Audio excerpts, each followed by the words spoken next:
paciente en la guardia. Sí, ¿Sí? Un parámetro evolutivo fíjate, eso. porque si Y si pueden en toda esa vorágine filmarlo, mejor también. claro, Sí. pero vos fíjate que me ha pasado a mí, por ejemplo, yo estaba en el hospital y por ahí me decía, doctora, hay un paciente que está convulsionando, y vos salís corriendo, haces todo esto y te quedás parada esperando que termine la crisis y no se te pasan nunca los minutos ni los segundos y vos decís, ay, ¿cuánto dura esta crisis? Sí, pero además la percepción del tiempo es totalmente Claro. errática. Entonces, muchas en veces. ese momento- Son gestos que para el familiar que no es médico, que no lo sabe, son gestos que al médico de guardia le sirven para tomar conducta.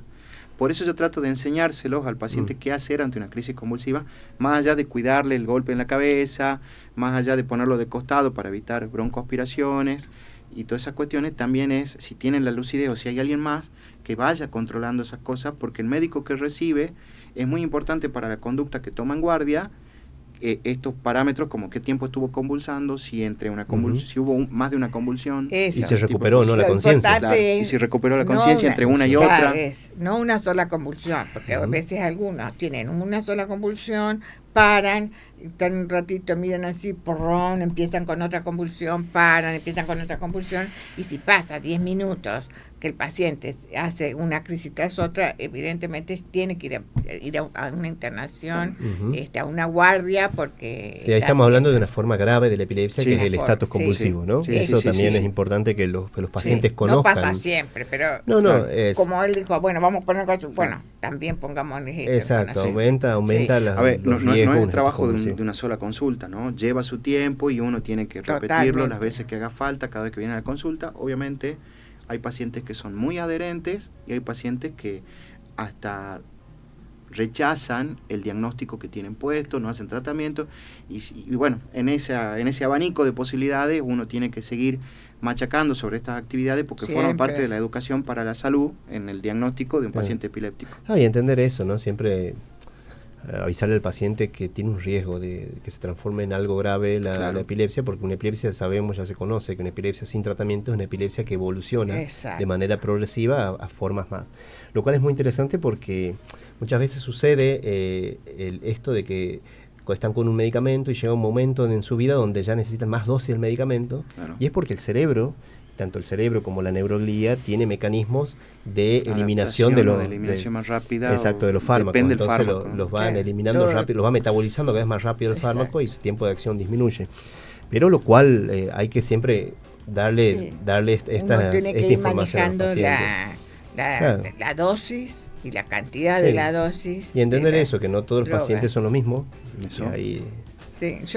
Y otra cosa también es conocer, bueno, eso ya es más para los médicos, conocer muy bien el perfil farmacológico de la droga que uno está usando y cuáles son los controles en la evolución del tratamiento y de la enfermedad. Y los efectos adversos. Por eso, que los efectos son importantes. Bueno, cuando decimos que, ya hemos dicho del concepto, creo que para que pasara limpio más o menos, el concepto de epilepsia, es uno tiene epilepsia cuando tiene una crisis y tiene una mayor posibilidad de tener una recurrencia de esa crisis, ¿no? O sea, ya sé hay dos conceptos. El clásico es dos crisis convulsivas constatadas de iguales características separadas por un tiempo mayor a 24 horas. Ese es un concepto meramente clínico. Ahora, por eso siempre los pacientes dicen, bueno, me hice este estudio y me salió normal, me hice este estudio y me salió normal. Ahora, ¿qué pasa cuando el paciente tiene una sola crisis? ¿Tiene epilepsia o no tiene epilepsia? Es lo que hablábamos hace rato. Si yo tengo un paciente con una crisis convulsiva constatada, hago hincapié siempre en constatada porque nos tiene que constar o tenemos que estar seguros que lo que el paciente consulta es una crisis convulsiva.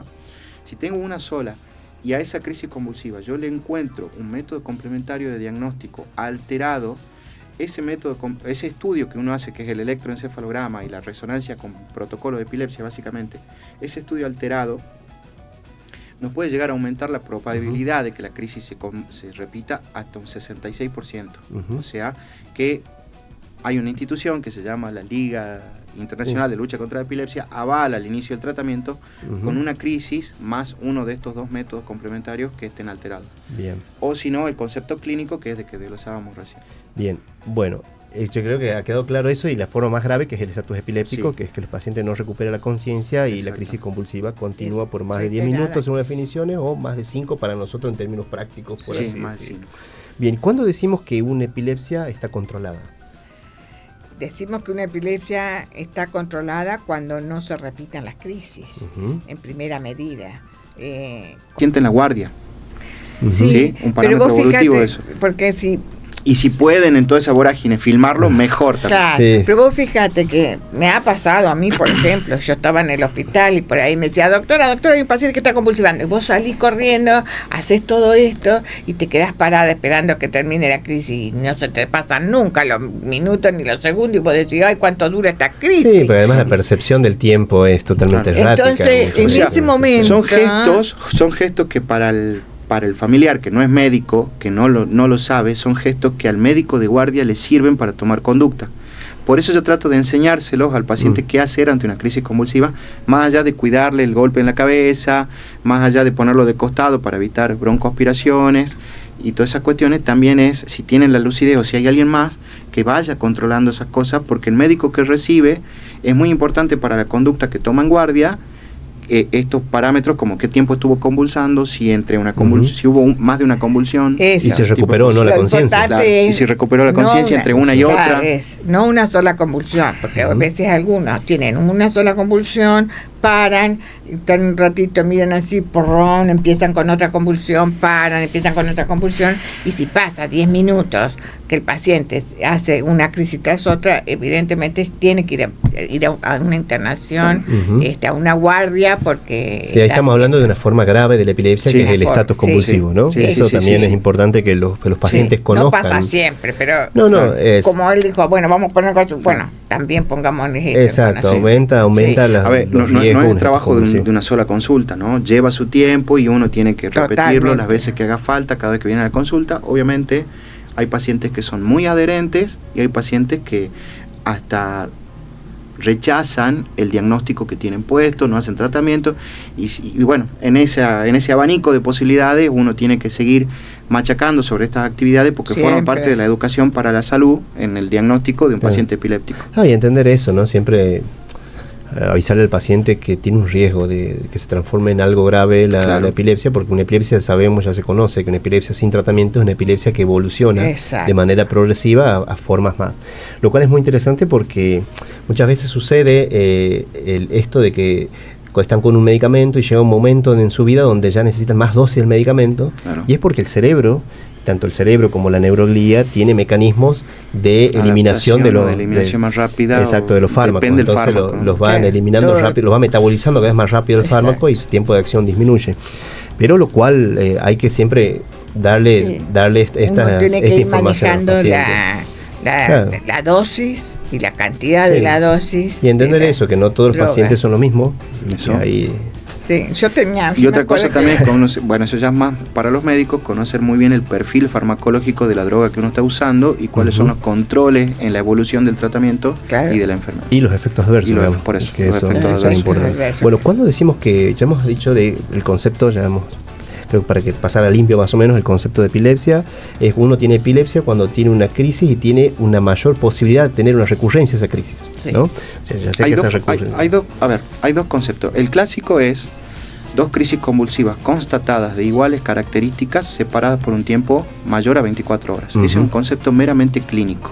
Ahora, por eso siempre los pacientes dicen, bueno, me hice este estudio y me salió normal, me hice este estudio y me salió normal. Ahora, ¿qué pasa cuando el paciente tiene una sola crisis?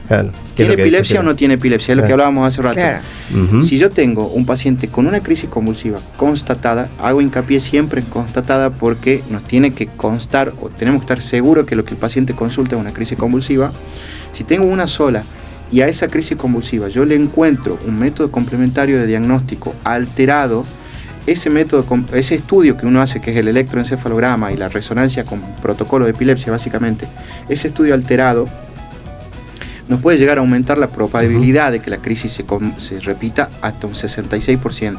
O sea que hay una institución que se llama la Liga Internacional de Lucha contra la Epilepsia, avala el inicio del tratamiento con una crisis más uno de estos dos métodos complementarios que estén alterados. Bien. O si no, el concepto clínico, que es de que desglosábamos recién. Bien, bueno, yo creo que ha quedado claro eso, y la forma más grave, que es el estatus epiléptico, que es que el paciente no recupera la conciencia y la crisis convulsiva continúa por más de 10 minutos según definiciones, o más de 5 para nosotros en términos prácticos, por así más decirlo. de 5. Bien, ¿cuándo decimos que una epilepsia está controlada? Decimos que una epilepsia está controlada cuando no se repitan las crisis, en primera medida.